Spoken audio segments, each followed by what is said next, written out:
I'm Keith Hamer. This is my Rochdale Olympic Phase 1, which I've owned for quite a few years now.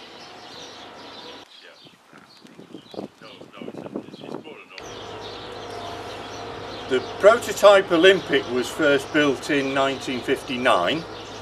The production cars went into production in about 1960, mid to late 1960. With the exception of the Lotus Elite, this is one of the first GRP monocoques ever made. The concept of the Olympic was effectively very similar to what Lotus and TBR were doing in the period, which was to avoid the then purchase tax, which was quite onerous. They were supplied as a complete kit of parts, which was absolutely everything you needed. The basis for the Phase 1 is effectively Riley 1.5 or Morris 1000. The Phase 2s were done in exactly the same manner, the component parts for those being Triumph front suspension with a Ford engine, although later on the Phase 2 was available with the Riley or the Morris 1000 engine as an option. There were a number of companies that Rochdale Motor Panels used which would take their parts and build the car for the customer, and in fact Rochdale Motor Panels did do a few as turnkey cars. During its production there were approximately 250 Phase 1s produced. There was a big overlap between the Phase 1 and the Phase 2. Effectively, the Phase 1 remained in production even when the Phase 2s were being made, and the factory realistically retired the Phase 1 moulds in about 1967. There were approximately 150 Phase 2s produced. The production of Rochdale Olympics in general kind of died down towards the end of the 1960s. The final Phase 2 to be produced was around the end of 1972. This car was first built in 1961. I am actually only the second owner of this car, and I've had it for about 8 years and used it on a very regular basis from that point. I've had to do very little work to the car.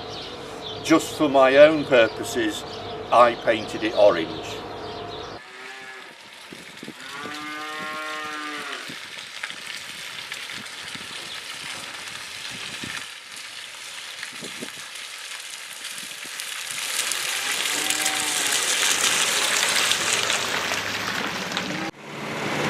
Well, the car weighs about 1300 weight, which I'm not sure what that is in modern parlance, but because of its light weight, it's able to keep up with basically anything that's on the road now.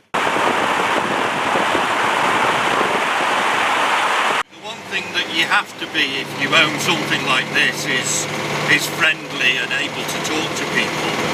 We're always getting asked questions about what is it, where does it come from, who made it, how old is it.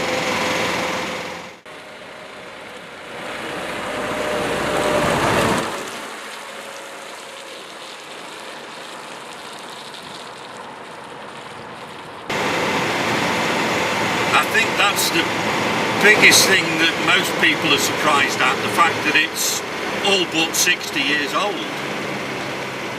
The beauty of GRP over steel is that we don't suffer from the rust problem. There aren't any real problems with it. The only problems would occur if the thing was involved in an accident, which can be repaired very simply by effectively reproducing what the original manufacturers did, which is replacing the damaged parts.